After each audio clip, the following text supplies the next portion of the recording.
लाइथानाय 15 जुलाइनि सिमी बीजेपीनि माइनरिटी सेलनि लुवाजिबुंबाय सर्वभारतीयनि फाइसिंनो doctor Kalam startup youth award 2.0 संसेर जाखा आपान्दानि सिमी खरकसा माइनरिटी थाइनि एंटरप्रेन्योर फायै मानजक फाइका नेशनल लेवल बन बरमबर जाखा तांशला पान्दाव बन लामसुबु याफारका बीजेपी माइनरिटी सेल पान्दाव फायै मानजक फाइका प्रदेश बीजेपीनि आजुफां एबा राज्य सभानि दागिफां राज्य भट्टाचार्य गोजाम मंत्री बिलाल मिया गोजाम एमएलए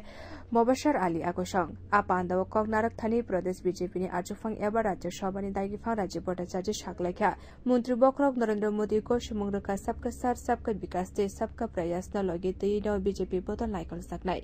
आबो हाइकेन बदल दे हापां चालक रिबई दंखा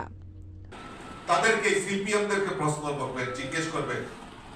যে 25 বছর টানা এই ত্রিপুরা রাজ্যের বুকে শাসন ক্ষমতায় ছিল সরকারি চাকরি কয়জন করত জিজ্ঞেস করবেন আমার বক্তব্য নয় তথ্য অনুসারে আপনারা জিজ্ঞেস করবেন 0.5% সিপিএম এর সময় সরকারি কর্মচারী ছিল মুসলিম সম্প্রদায়ের মাত্র 0.5% অর্থাৎ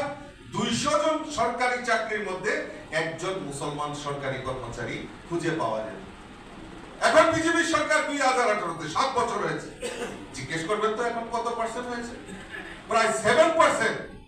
আমাদের এই সরকারের সময় 7% মুসলিমরা সরকারি কর্মচারীতে যোগদান করেছে তার মধ্যে টিসিএস অফিসার ডক্টর থেকে শুরু করে সমস্ত অংশের মানুষ আজকে মুসলিমরা ভারতে এই ত্রিপুরা রাজ্যের সরকারের সমস্ত প্রতিনিধি সমস্ত সরকারি সুবিধা পেয়ে যাচ্ছে আজকে এখানে জসিমউদ্দিন ভাই আছেন মফস্বর আলী ভাই আছেন বিল্লালদা আছেন শাহরুখদা আছেন ওনারা নেতৃত্ব দিচ্ছেন আমি আপনাদের কাছে আহ্বান করব যে সত্যের দিকে চলতে হবে সত্য এবং ন্যায় এবং নীতিনিষ্ঠ রাজনীতিতে ভারতীয় জনতা পার্টিতে বিশ্বাস করে আবার এই তাতে জাতপাতের কোনো ভূমিকা নেই জাতপাতের কোনো ঊর্ধ্বে উঠে আমাদের যে ভারতীয় জনতা পার্টির আমাদের দেশের যশস্বী প্রধানমন্ত্রী নরেন্দ্র মোদীজির যে স্বপ্ন সেই স্বপ্নকে আমাদের সার্থক করতে হবে বিকশিত ভারত আর সবকা সাথ সবকা বিশ্বাস আর সবকা প্রয়াস নিয়ে আমাদের সরকার পরিচালিত आ पान्दाव दागिफां राज्य भट्टाचार्य न कारिब पान्दाव फायै मानजक फाइनाय रकब कगनारक मनि नुकसाखा ब्यूरो रिपोर्ट कक खरां